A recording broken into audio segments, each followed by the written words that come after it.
Story 1. They view boundaries as betrayal. They see every disagreement as rejection. If you do not agree with them completely, they shut down, sulk, or lash out. They perform empathy to appear good but cannot tolerate actual discomfort. They center themselves in your pain. You share hurt, and somehow the conversation becomes about how they feel hurt by your pain. Story 2. I work in an elementary school where children are still learning and developing their emotional intelligence. I work in special education, where we pay close attention to each child's progress in this area. Some key areas we focus on are flexibility. When plans change, is the student able to cope and adapt, or do they become upset, overwhelmed, or start to cry? How quickly can they calm down? Do they blame others for unwanted changes, such as getting mad at the teacher because it is raining and recess is indoors? Learning from non-academic mistakes. Many students break rules at some point. When this happens, are they able to understand the consequences and learn from their mistakes? Or do they blame the teacher for catching them? Empathy. Can a student recognize that their peers have feelings and experiences like their own? Children who lack empathy often tell on others for things they frequently do themselves and refuse to share. They often do not treat others the way they want to be treated. Patience. Can they wait for their turn? Can they handle not getting a turn in an activity where only a few students participate, such as 3 kids in a class of 20 being called to solve a problem on the board? Recognition and communication of one's own emotions and needs. Is a student able to express when they feel overwhelmed? Students with higher emotional intelligence communicate clearly. I am upset. I am angry. It is too loud in here. I need to go to the calm down corner.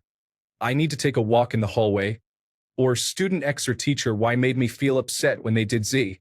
Students with lower emotional intelligence often seem to have sudden emotional outbursts without being able to explain why. Story 3.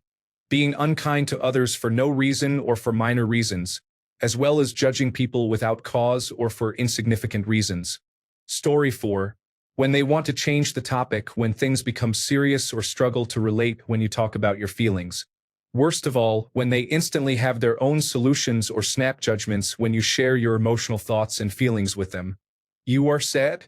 That is probably because you are not eating right, getting enough sun, or having a positive mindset. You can totally resolve it by doing this. Story 5. Creating drama out of nowhere or out of very small things without any attempt to de-escalate the issue, but seemingly making it worse. Story 6. When someone thinks being brutally honest is a personality trait and not just them being emotionally clumsy with a superiority complex. Story 7.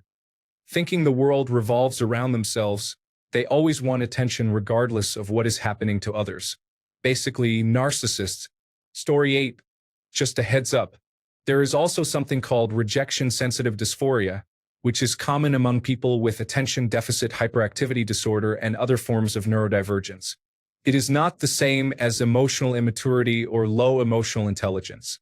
Rejection-sensitive dysphoria feels like having a rejection radar turned up to maximum. You notice every shift in tone or delay in response, but through a distorted, hypersensitive lens. Something neutral can feel like personal abandonment or criticism. It is intense, usually involuntary, and related more to nervous system reactivity than entitlement. Low emotional intelligence, on the other hand, is about missing emotional cues entirely. People with low emotional intelligence often do not recognize others' feelings, struggle with empathy, or unintentionally interrupt conversations without realizing the impact they are having. Rejection-sensitive dysphoria is feeling everything too much. Low emotional intelligence is not feeling it at all. Story 9. Lack of empathy. I find that about 1/3 of any population does not really understand that other people have feelings like they do and can be physically or emotionally hurt by their actions. As a result, they make decisions without considering those feelings. Story 10. They have constant arguments every time someone says something instead of letting it go so life can move on. Story 11. Do not confuse this with emotional availability. I had a really good boyfriend who wanted to be a great boyfriend. But whenever I brought up an issue, it was like I was slapping him in the face, pulling out the rug, and screaming at him when I was not. But that is how he reacted. He was so open and ready for a relationship but had no connection to his own feelings and had no idea how to comprehend mine. He would always say he was being logical but then say I was the one with black and white thinking. Fights would go in circles because he did not understand when to stop, even when I was begging him to just hear my point of view. He was incapable of taking criticism in any form. Story 12. Has no concept of how to sell ideas to others or even the need to do so. Just thinks they are right and everyone should go along.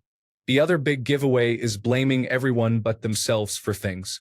People who blame the system or someone else for their careers or life are like this. Story 13. When someone does something horrible and their response is, "They have always been nice to me. They have never done that to me." Story 14. They interrupt, deflect blame, never apologize sincerely, and think being brutally honest is a personality trait. Story 15. Making it a big deal when they are hurt or in pain, but treating it as a joke or trivializing it when others experience it. Story 16. When someone constantly interrupts you mid-sentence and changes the topic back to themselves, you walk away feeling unheard every time. Story 17. They think that being ruled by their unchecked emotions is a sign of emotional intelligence, and that being capable of controlling yourself despite having emotions is a sign of low emotional quotient. Story 18. Does not apologize. Will not admit self-doubt. Seriously, low emotional quotient is directly tied to how out of tune a person is with their own emotions. Story 19. Some will disagree with this, but for me it is competitiveness. Adults who turn everything into a game or competition are like toddlers. They tend to do well in middle management positions. During my 10 years in the federal civilian service, they were plentiful. I think growing up in a military family often has this effect, or it seemed so when I was in that world. Story 20. Threaten you, refuse to give you space.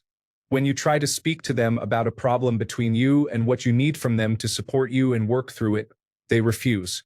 Story 21. That person never understands you or considers your side of the story.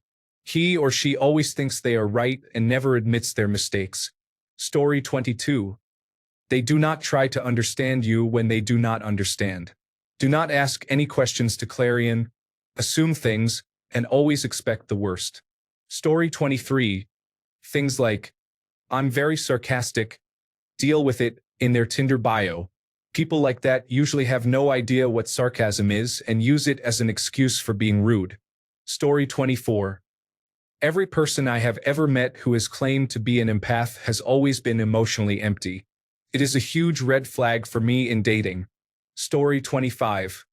Demanding respect while being blatantly disrespectful. No one is obligated to respect your feelings while you fail to listen to and respect theirs. Story 26. People who constantly and consistently center themselves in conversations about other people's tragedies. I understand that some people struggle to communicate and try to use their own experiences as a way to relate to and empathize with someone, but I am getting really tired of seeing so many people, often the same people, in my life doing it repeatedly. It really comes off as covert narcissism. It is exhausting. Story 27. A bit surprisingly, they behave very emotionally. They may mask their behavior as rational to themselves and to others. They lack awareness of their own emotions, including where and why those emotions surface and what to do with them. As a consequence, those immature emotions control them. Story 28. This happened in real life. My boss, who is a narcissistic sociopath, came up to me and was proud of reading a book on emotional intelligence. Story 29. After 2025, those who do not know their worth, beg for someone to stay, are highly emotional, and get hurt over small things, have not mastered their emotional maturity and are considered to have low emotional intelligence, according to me. Before 2025, usually those who cannot express their feelings, cannot convey emotions, or were never emotional were considered to have low emotional intelligence. Story 30. They have met me. I am not like Sheldon, levels of ignorant about it, mind you. I'm aware I don't respond in a normal way. I analyze the situation, acknowledge it in real time, and try to adjust. I have a very high intelligence quotient and have been told it's fairly common for someone like me to have a somewhat lower emotional quotient. I am not some sociopath faking it. Sometimes I don't realize people need comforting. It also made me a great medic when I used to do that since really nothing fazed me, unless it involved children. As someone with a somewhat lower emotional quotient, I can shed some light on things. I am not cold and compassionless. I try to see the logical and factual side of things first, and sometimes the emotional side just takes a pause while some of those processes happen. I look to stop the damage or fix a problem before I consider the human aspect of it. But over the years, I have taught myself to stop and ask before I do something. Does this person need comforting? How is their mental well-being? That should probably be addressed as the first step. I used to struggle with connection and avoid it. I could talk to you for hours about a shared hobby, but once things start to get personal, I shut down. I felt like personal questions were prying, so I didn't ask, and it always made me deeply uncomfortable sharing personal stuff other than anecdotal stories that might relate to a story someone else tells me. You went to Disneyland and loved it? I went there years ago and loved the Star Wars ride. That's about as deep as I used to get. But I've learned it's what I do, force myself to push past it. It's still a struggle for me, but I try. It's also not low enough where I have an improper processing reaction, like reacting with anger instead of processing feelings. Mine is more of a lack of an emotional response, while many people with low emotional quotient have a misbalance issue. Rage instead of reason, defensiveness over nothing, misidentifying simple things as personal attacks, etc. Story 31. Hard to say. Someone may show no empathy or detachment, yet fully understand how they make the other person feel. I think if the person is not metacognitive, it could be a sign, but it is still hard to tell. Examples include Isaac Newton, Steve Jobs, Bobby Fischer, Paul Dirac, and Nikola Tesla. Story 32. Speaking from experience, which I am working on and improving, I tend to either overreact or shut down completely. I lack proper communication skills and sometimes lash out using put-downs. I hold grudges. If you wrong me, I hold on to it and become petty at every opportunity. I am working on this. I also have selective hearing, taking parts of what I think I heard and making the situation worse than it could have been. Story 33. He usually criticizes others but does not practice self-criticism. In general, that person is harmful for that reason. Story 34. When you say, "Missed a bit shaving this morning," and they respond by spinning very fast in their office chair while squawking. Story 35. When people think and assume everything is about them, if somebody gets upset, it must be because of them or something they did. If somebody had a bad day, it must be because of them. Story 36. They are cruel to animals, at least in my opinion. I have never met a person who is smart in any way that is mean to animals. Story 37. Lack of empathy. It is not easy to understand someone else's feelings independently of your own. Story 38. They always make things about themselves and never really listen, like talking to a brick wall with wireless internet. Story 39. Inability to see things from another person's viewpoint. You do not have to accept their viewpoint, but being able to see from it is empathy. Empathy is the root of all emotional intelligence. Story 40. Basically, someone with low emotional intelligence has a hard time understanding and managing emotions, both their own and other people's. Some people have big emotional outbursts that seem to come out of nowhere, or they get very defensive over small things. That is a key sign. They often do not know why they are so upset. They also have trouble seeing things from other people's perspectives. It is like they cannot put themselves in your shoes, so they might seem insensitive or dismissive of your feelings. Another important point is that they often blame everyone else for their problems and never take responsibility. It is always someone else's fault. You might notice they make every conversation about themselves or have a hard time listening because they are just waiting for their turn to talk. It can make being in a relationship with them, whether friendship or otherwise, very draining. Story 41. When they have no sense of volume control or cannot regulate their emotions, for example, starting to shout for a long time over a very trivial matter. Story 42. They struggle to accept responsibility for their mistakes, continuously belittle or ignore other people's feelings, become defensive when they receive criticism, and frequently think that their intentions are more important than the consequences. Additionally, you will observe that they rarely offer genuine apologies. When they do, it is typically, "I am sorry you feel that way." Story 43. Committed to falsely fabricating their reality based on a weak foundation of lies and manipulation because they are surrounded by weak people who allow such behavior. They are also easily jealous, envious, and would rather diminish others than work on themselves. Story 44. The inability to sit down and have a serious conversation to resolve an issue. They just want to avoid it or lay the blame on the other person and accept no real accountability. Basically, it is, "You need to understand me, but I will not even try to understand you." Story 45.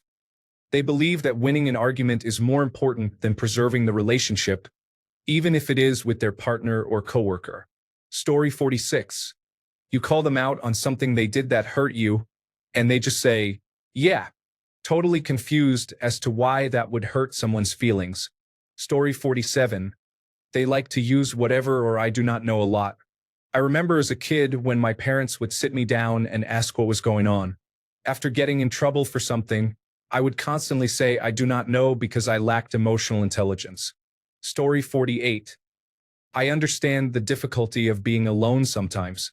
Some people just cannot handle their own company, and I keep wondering why. Story 49. Someone who always portrays excessive strength and toughness to ensure others recognize their resilience. Story 50. Coming into someone else's territory, especially getting them alone to confront them, is wrong. If you have a problem with someone, avoid them. If you encounter them in public on neutral ground, you can have a confrontation. But do not go to their house or workplace, especially when you know they are alone and defenseless. It is the lowest of low actions. Story 51. Their empathy is performative but lacks solid substance originating in feeling. Hence, if there is no risk of getting caught, they see people as means and not ends. Story 52. They will tell you, not explicitly of course, but they will make it quite clear, probably over dozens of pages or hours of video. Story 53. Never takes time for themselves to cool off when they are angry and makes the people around them put up with their angry mood. People have to walk on eggshells around them. When you are the one who is angry, they will not let you take some time alone to cool off. They will force you to have a conversation with them and get mad at you for not speaking calmly, positively, or happily, which means for not suppressing your feelings. The worst part is that they do not even understand why this behavior is wrong. Story 54. Almost everything Donald Trump does is a clear example of the signs to look for. He is the standard bearer for how low emotional intelligence presents itself through actions. Story 55. People who say, "Men do not cry," or ask a woman when she is angry, "Are you on your period?" are absolutely pathetic. That is the biggest red flag that a person is not emotionally intelligent, in my opinion. Story 56. Ghosting. If someone ignores you during an otherwise normal, healthy interaction, you probably avoided a negative experience and should take it as a helpful early warning sign. Story 57. They are a lot like Mr. Spock. Intelligent but constantly struggling to make sense of the emotionally driven people around them. For them, other people are a problem that seems to resist any logical solution. Story 58. Cannot understand how their actions affect others. I am like this. I often forget that other people might not react in the way I expect. Story 59. A lack of accountability and defensiveness at any sign that someone wants to have a discussion with them. Story 60. In my opinion, caring only about yourself and what benefits you and your loved ones while not considering others, and then using "protect the children" as an excuse is wrong. Story 61. My past Reddit comments, just kidding. For real, never taking responsibility and always having an excuse to blame others. Story 62. I am a man and can only speak from a man's perspective, but we are often forced not to be emotional. I am 32 years old, and I believe younger generations will be much better off. I am learning to improve myself, but it is a lifetime of changes that need to be made. Story 63. People incapable of understanding how something can negatively affect someone else because it does not negatively affect them. For example, someone giving another person a hard time for having social anxiety because, "Well, I socialize just fine." They are not you. They are their own person with their own struggles. Story 64. I had an ex with low emotional intelligence, so here is my 2 cents. He could not handle his family or friends being upset with him, even at my expense. Some of his friends and family would say or do very disrespectful things to me, and he would do nothing about it. Instead, he would turn it on me and ask why we could not all get along. He is an ex for that reason. It honestly did not seem malicious. He genuinely did not understand why, for example, his father's 60-year-old friend touching my leg or his best friend's fiancé saying horrible things behind my back would make me not want to be around those people. He would say things like, "They just have a different sense of humor." He was not a bad guy but a total idiot. Story 65. Firstly, I don't believe in emotional intelligence. Emotional maturity, certainly. I recently said that to a psychology graduate who did her dissertation on emotional intelligence. Believe me, she had none. She even accused me of lacking emotional intelligence. When asked for any examples, she failed to provide any. I was about to give her bullet point examples: ad hominem insults, childish responses, lying about facts, openly biased, disrespectful, rude. They tend to think that the rules of polite civil discourse don't apply to them. They will tell you they don't care about your feelings or even a large group of people. They are openly biased and will admit it. Honestly, this person has criminal potential. Literally engaged in dehumanization. They will make massive judgments based on nothing but their subjective feelings they can't explain. They get triggered easily by innocent words. Like today, I said the word mother. Perfectly normal and pleasant conversation. Triggered abuse and hung up. 30 minutes later, they came back with no apology. They don't learn from their mistakes. Today, I saw this woman ask a person who lost a child, sudden infant death syndrome, a bizarre question about the body. It had been many years ago, but obviously this person would never not be sensitive about the subject. Completely insensitive in how it was brought up. She had to be told this is not a subject this person wants to discuss. Bizarre question. Trust me, if I wasn't there, I'd never believe it. This person is in their mid-40s. They tend to think and act like spoiled children. They only care about their own feelings. They also lack respect for authority. The people that are in prison or who get into altercations with police or Karens. Someone with emotional intelligence is mature. They can control their emotional reactions or their negative emotions. There is no harm in being happy, kind, or pleasant, etc. They don't get triggered easily. They understand other people, or at least try to. They are good at communicating. If they make a mistake, they apologize. They are self-aware. If they get triggered by something, they want to know why. They process it and adapt. They avoid losing it the next time, learning from their mistakes. Bad things can happen. Negative experiences, death, or some misfortune. They are not broken by it. They process their emotions in a healthy way. They don't go on a healing journey. They just heal. They recharge using their personal coping method, which depends on the individual. They can tell when others are anxious or lack confidence. They can really empathize. They have healthy, firm boundaries. They will often tell you clearly what they are. Usually, the person without emotional intelligence will cross those boundaries.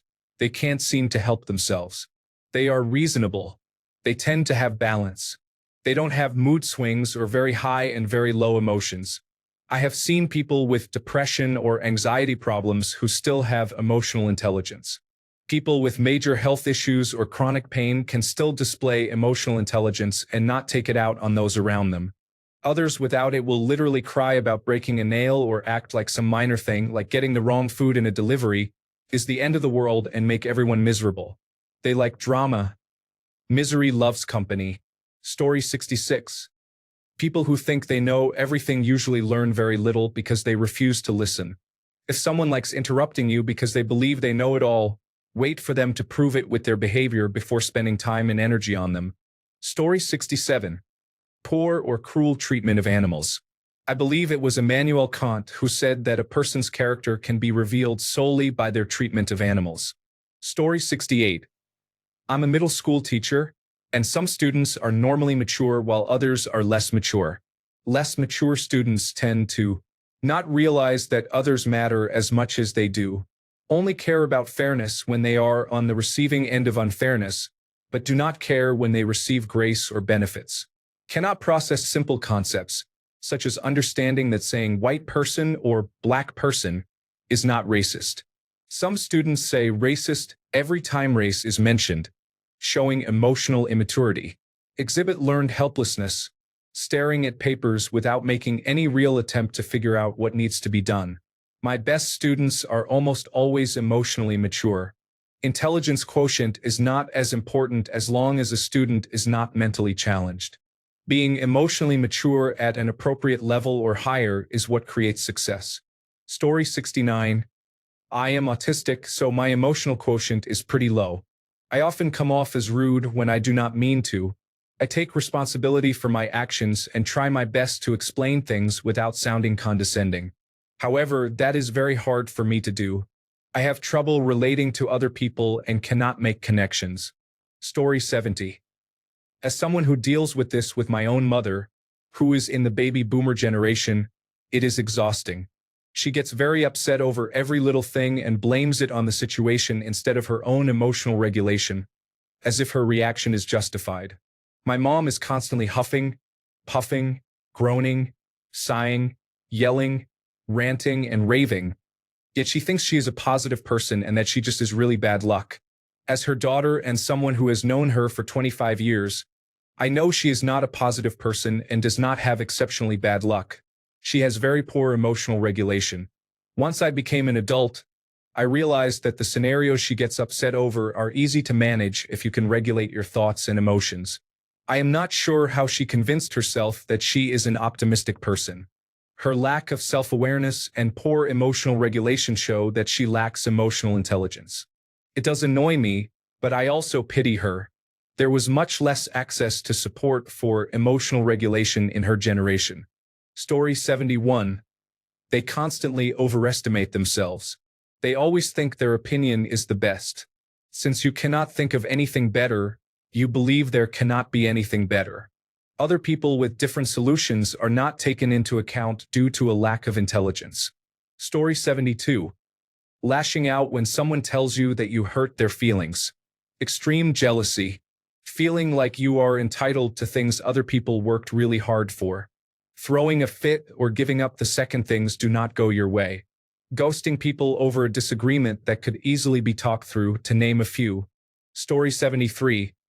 Not being able to apologize even when you still think you are right. Not being able to step back and recognize if you care more about the other's feelings or being right. Story 74. What is emotional intelligence? I have read through all the top answers, and these are qualities displayed by people with low intelligence. Story 75. Homophobia, racism, misogyny, and transphobia. Posts excessive hate speech including these subjects or promotes hateful content. Seriously, all I have to do is check the comment section of any video or social media application. I just think about how people can be so willingly ignorant and hateful in 2025. The incessant need for such hatred persists despite the overwhelming evidence proving them wrong. Story 76. Cannot regulate or intellectualize or unpack their emotions at all, and cannot recognize their patterns and triggers. Always blames everyone for their problems and puts others down but cannot see their own faults. Cannot communicate. Lack of empathy. Takes everything very personally. Avoids confrontation. If someone feels something they would not necessarily feel, they criticize them instead of trying to understand. This comes down to lack of empathy. Story 77. They treat their negative emotions like a hot potato they must immediately throw at someone else. A minor inconvenience for them becomes a major problem for everyone around. They have no capacity to sit with their own discomfort for a moment. Story 78. Trying to get loved ones to come up with solutions when they are emotionally distressed.